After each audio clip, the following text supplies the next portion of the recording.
Everett asks, who is the beast of 7 heads and 10 horns mentioned in the book of Revelation?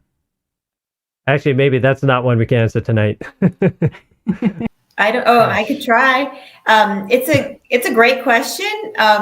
It's one, obviously you're talking about the beast of Revelation 13, which is again mentioned in Revelation 17, and I believe it is the same beast of Daniel 7. So with that being said, let me just share 2 verses. How's that? Actually 3. I don't want to lie. 3 verses. So the beast you're talking about is that of Revelation 13, as far as I understand.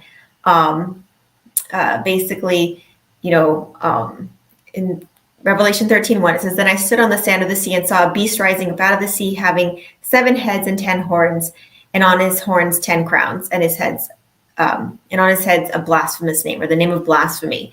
So we see kind of a definition of who this beast is, a very key point of who this beast is in Revelation 17, verse 9. It says, "Here is the mind which has wisdom. The 7 heads are 7 mountains on which the woman sits." So these 7 heads that the beast has are symbolic of the 7 mountains that it sits on.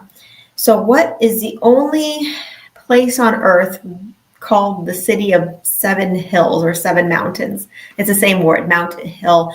It's the same word in the Greek. It's Rome. So if you look also in Daniel 7, if you keep reading in Revelation 13, it describes, this beast having traits of a lion, of a bear, and of a leopard. And those are the first 3 beasts mentioned in Daniel chapter 7 in the first few verses. And then it goes on to describe this beast that also has 10 horns. And it says that the 10 horns are 10 kings.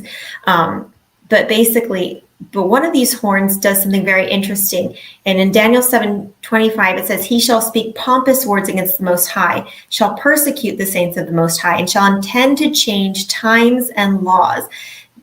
Then the saints shall be given to his hand for times and a half." So basically, this power that sits in Rome and changes the law of God and has on his head the name of blasphemy. And blasphemy basically means that you putting a man in the place of God. So I'm not even going to tell you who this beast is. I want you to think of it for yourself.